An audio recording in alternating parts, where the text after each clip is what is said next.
ठाकुर मानसिंह अपनी बहू पूनम के साथ जिस्मानी संबंध बना रहे थे। पूनम भी उनका भरपूर साथ दे रही थी। अच्छा, पूनम की हालत भी खराब होती जा रही थी और वो अपने ससुर से कहती है कि ससुर जी बस कीजिए, मेरी हालत खराब हो रही है, अब सहन नहीं होता है। लेकिन ठाकुर मानसिंह कहाँ मानने वाले थे, क्योंकि उनके ऊपर तो उस शक्तिवर्धक गोली का असर था जो रात में सोते टाइम पूनम ने अपने ससुर को खिलाई थी।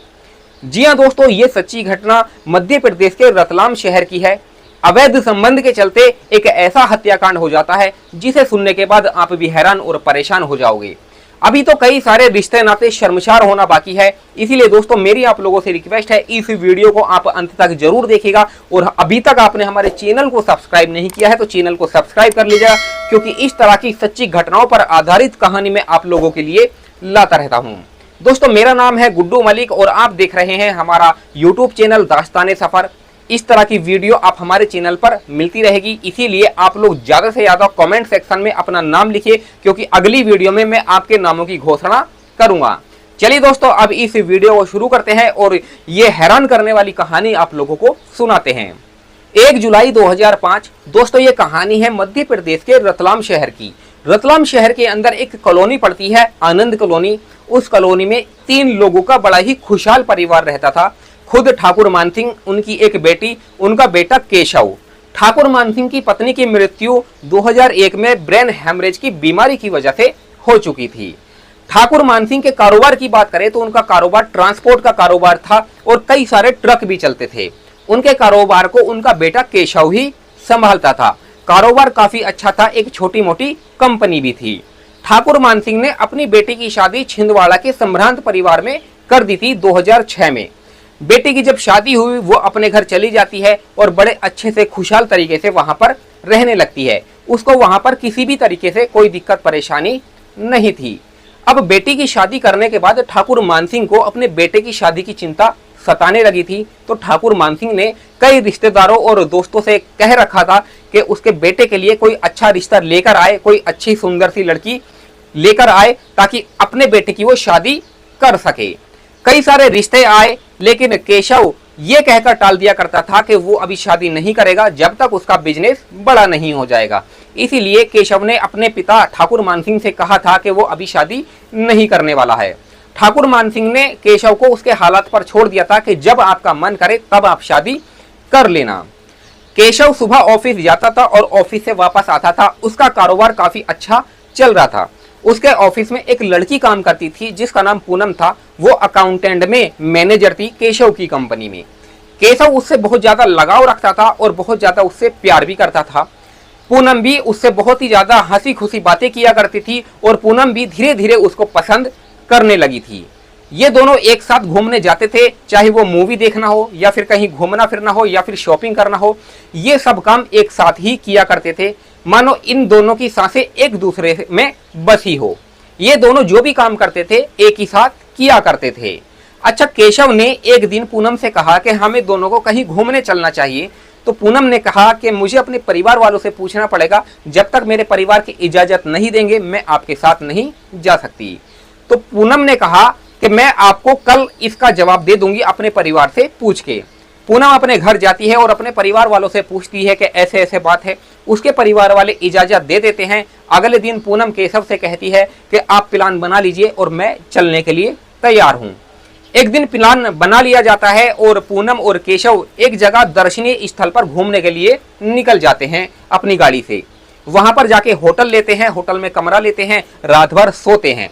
सुबह जैसे ही उठते हैं, खाना पीना खा के नाश्ता करके वो दर्शनीय स्थल पर घूमने के लिए निकल जाते हैं। पूरा दिन वो घूमते हैं और कुछ शॉपिंग भी करते हैं। उसके बाद शाम को फिर से होटल आ जाते हैं। होटल आने के बाद खाना पीना खाते हैं, कुछ मौज मस्ती करते हैं और फिर से होटल में सो जाते हैं। जब सुबह होती है तो सुबह होने के बाद वो अपनी गाड़ी स्टार्ट करते हैं और वो घर के लिए रवाना हो जाते हैं। केशव पूनम को उसके घर पर ड्रॉप कर देता है और ड्रॉप करने के बाद वो भी अपने घर आ जाता है। लेकिन उसके घर में सामने उसके पिता ठाकुर मानसिंह खड़े थे और उनके चेहरे पर बड़ा ही गुस्सा था। केशव अपने पिता का गुस्सा देखकर उनसे पूछता है कि पापा क्या हो गया है, क्या बात है। तो ठाकुर मानसिंह कहते हैं कि ये पूनम कौन है, पूनम का आपसे क्या रिश्ता है, क्या चक्कर आपका पूनम से चल रहा है। तो केशव कहता है कि वो मेरी कंपनी में अकाउंटेंट मैनेजर है और मैं उससे बहुत ही प्यार करता हूं और उसी से शादी करना चाहता हूं।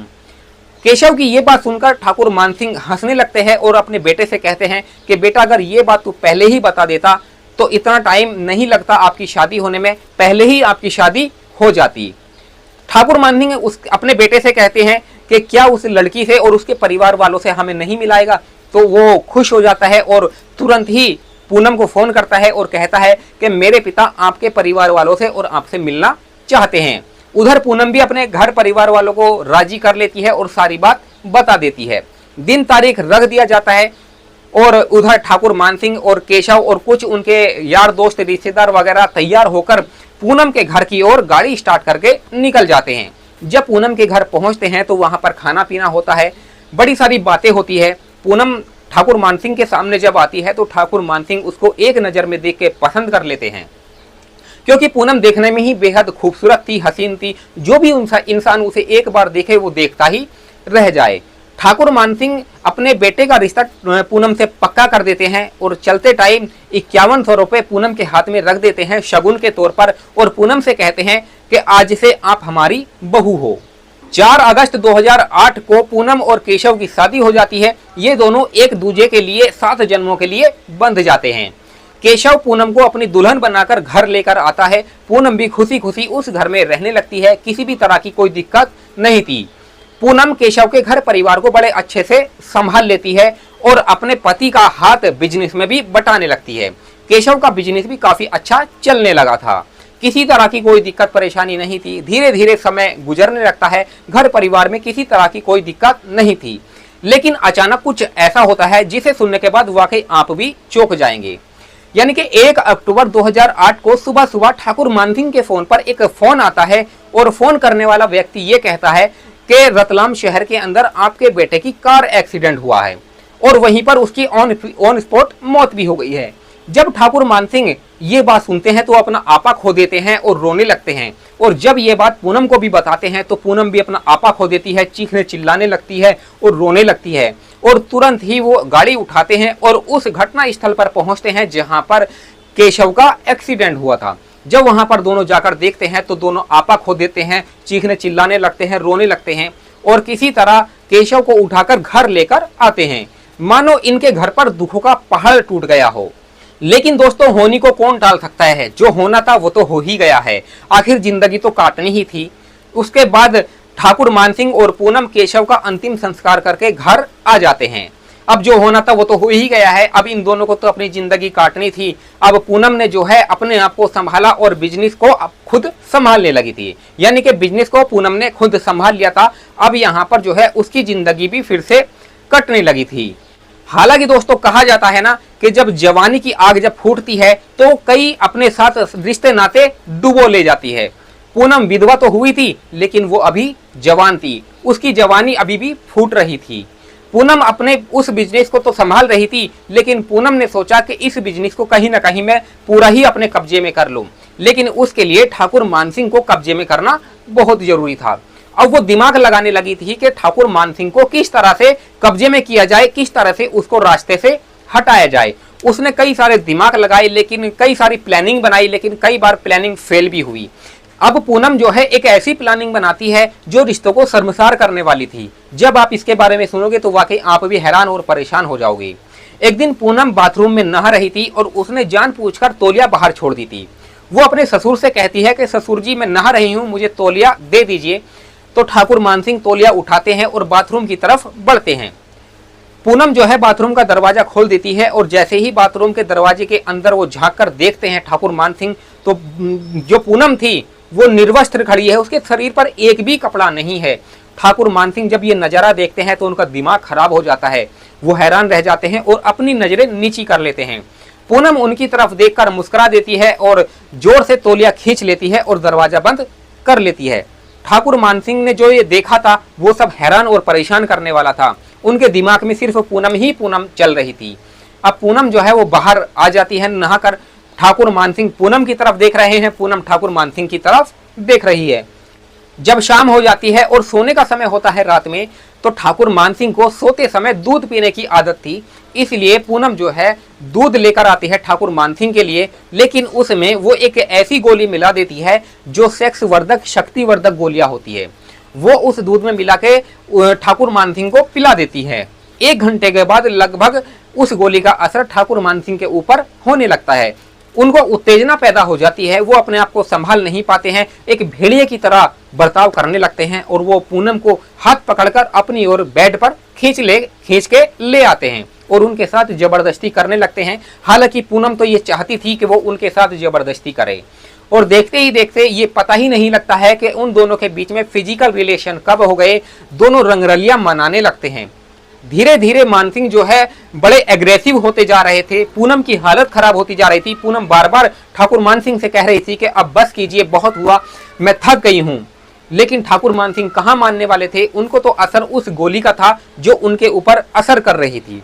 अब 5-6 बार काम करने के बाद ठाकुर मानसिंह और जो पूनम थी वो थक जाते हैं और वहीं पर सो जाते हैं। अब ये सिलसिला दोस्तों धीरे धीरे लगातार चलने लगा था। अब रोज रात में इस तरह की हरकत इन दोनों की होने लगी थी। दोनों एक दूसरे से संबंध बनाते थे, फिजिकल रिलेशन बनाते थे। लेकिन एक दिन ऐसा होता है कि कुछ चौंकाने वाला होता है। ये दोनों काम करने के बाद सो जाते हैं, लेकिन सुबह जब उठते हैं तो सिर्फ पूनम ही उठती है, ठाकुर मानसिंह नहीं उठते हैं। यानी कि उनकी वहीं पर मौत हो जाती है। और इस बात की खबर जब आस पड़ोस के लोगों को लगती है, यानी कि पूनम के चीखने चिल्लाने से, तो आस पड़ोस के लोग आ जाते हैं। वहां पर जमावड़ा इकट्ठा हो जाता है। लोग देखकर ये हैरान रह जाते हैं कि आखिर घर में तो कोई और नहीं था इन दोनों के अलावा, आखिर ठाकुर मानसिंह की जो मौत है वो हुई तो हुई कैसे। अब उसी भीड़ में से एक भला मानुस आदमी पुलिस को फोन कर देता है और पुलिस घटना स्थल पर वहां पर तुरंत पहुंच जाती है। पुलिस आस पड़ोस के लोगों से पूछताछ करती है, पूनम से भी पूछताछ करती है। तो पूनम कहती है कि मैं तो अपने कमरे में सो रही थी, लेकिन मुझे पता नहीं कि इनकी मौत कैसे हुई है। अब पुलिस के सामने ये सबसे बड़ी चुनौती थी कि आखिर ठाकुर मानसिंह की मौत हुई तो हुई कैसे। अब पुलिस के सामने ये जो चुनौती थी, तो पुलिस ने जो है ठाकुर मानसिंह की बॉडी को पोस्टमार्टम के लिए भेज दिया और पोस्टमार्टम रिपोर्ट आने तक इंतजार करने लगी। लगभग 2 दिन के बाद जब पोस्टमार्टम की रिपोर्ट आई तो उसमें बड़ा चौंकाने वाला मामला लिखा हुआ था। उसमें साफ साफ लिखा हुआ था कि ठाकुर मानसिंह की जो मौत हुई है वो जहर के सेवन करने से ही हुई है। अब ये तो बिल्कुल साफ हो चुका था। अब उसके बाद ठाकुर मानसिंह की जो बेटी थी, जिसकी छिंदवाड़ा में उसकी शादी हुई थी, वो भी अपने पिता की मौत सुनने के बाद वहां पर तुरंत आ जाती है और वो पूनम के ऊपर भड़क जाती है, उसको डांटने फटकारने लगती है और वो कहती है कि ये सब आप ही ने किया होगा, आप ही का करा धरा है, आप ही ने मेरे पिता को मारा है। लेकिन पूनम बार बार ये मना कर रही थी कि इसमें मेरा कोई हाथ नहीं है। अब पुलिस को शक पूनम पर था तो पूनम को कस्टडी में ले लिया जाता है और पूनम को कस्टडी में लेकर थाने लेकर आते हैं। उससे पूछताछ की जाती है।